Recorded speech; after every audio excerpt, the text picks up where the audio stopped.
Herzlich willkommen und grüß Gott aus München vom Private Banking Kongress.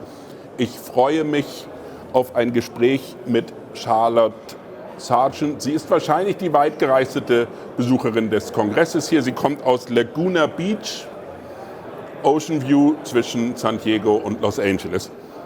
Kann man machen. Charlotte Sargent ist Client-Portfolio-Managerin bei WCM Investment, eine Tochter, eine Affiliate von Natixis.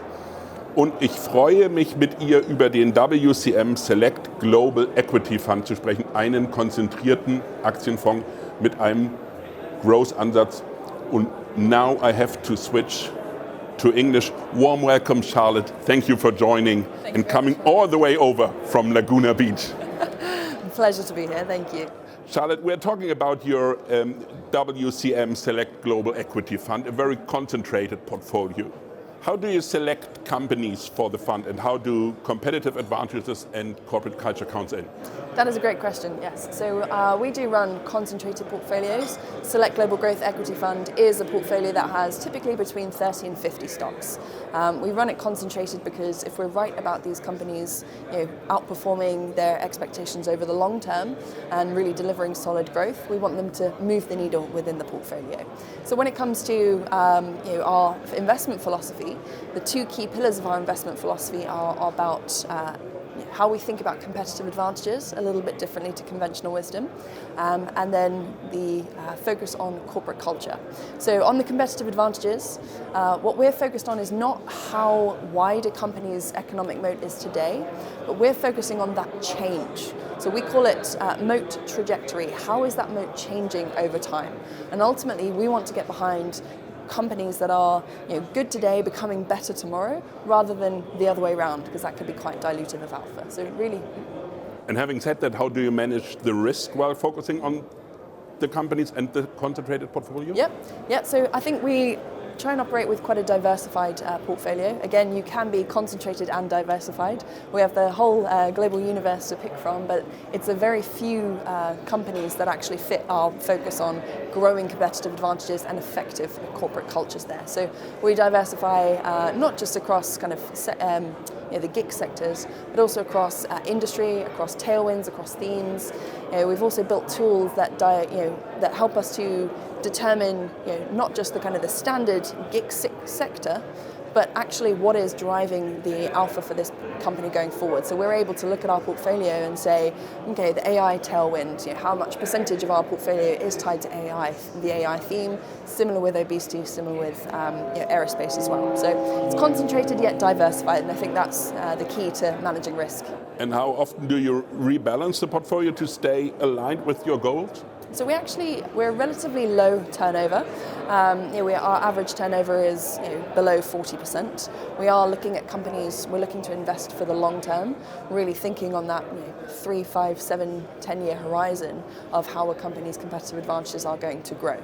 So we have a buy and manage investment approach where we take what the market gives us. So we invest a full weight at the start, and then as a name kind of grows to maybe a 5 or 6% weight within the portfolio, we'll start trimming it back and reinvesting in some of those other ideas that we still have a lot of conviction in, but haven't perhaps performed as well in the short term. Let's talk about corporate culture.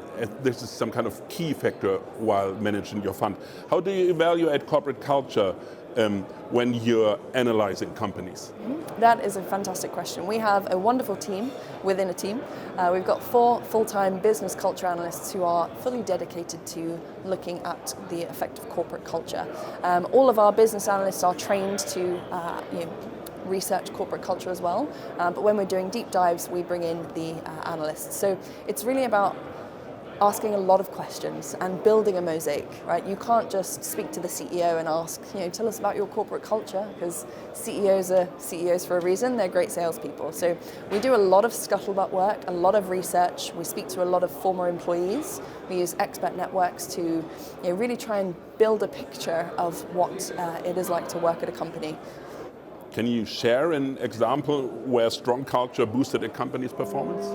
I think the best examples are when you have 2 business models that are exactly the same, but you have wildly different financial results. Okay. We've had numerous examples where we've done case studies and looked at, essentially two businesses where one is massively outperforming, and the market is saying, well, they're the same business model, the same industry. This one's outperforming.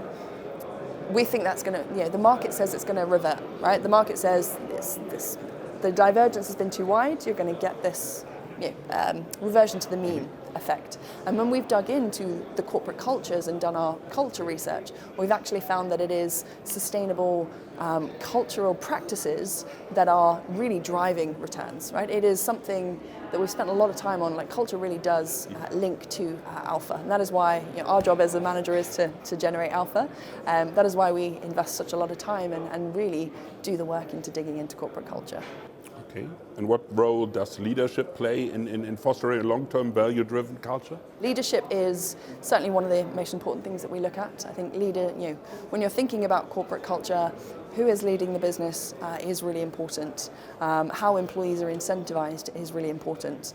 Especially kind of as smaller mid-cap companies, if you don't have employees who believe in the leader, it's not going to be great for the company long term. And I think we're seeing some really interesting dynamics in aerospace in particular, where there's quite a few outsider CEOs, we call them. So CEOs who've worked in other fields, in kind of pharmaceuticals, in other parts of the market, that have come from the outside and are bringing that outsider perspective to what has been kind of a deflationary value chain for the last 20 years, and really kind of turning it around. So leadership is incredibly important. Thank you. Let's have some personal questions, finally. What skill or hobby do you have always wanted to learn but haven't yet?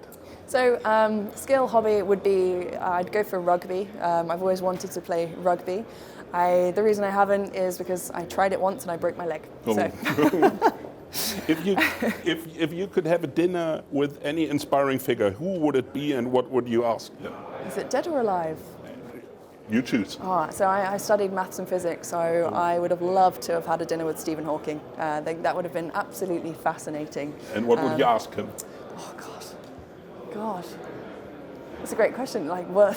I wouldn't even know. I'd probably be I'd be a fangirl. I'd be too excited to meet him that I'd be like, just tell me everything you know. Okay, perfect. And last question we always ask, if your life would be a dish, what would it be? Okay, it's going to sound blander than it is. And I used to think salad was pretty bland, and I used to avoid salad. But now, actually, having been traveled all over the world, trying all kind of different salads, you can really put everything in it. So a salad with everything, because variety is the spice of life. You can be crunchy, soft, hard, a little bit of everything in there. So more spicy or more fruity? Ooh, more fruity. Okay. Yeah, I can't handle spice that well. Perfect. Thank you very much. Thank you very much. It was a pleasure having you here. Vielen Dank fürs Zuschauen, meine Damen und Herren. Wir wünschen Ihnen eine entspannte Zeit.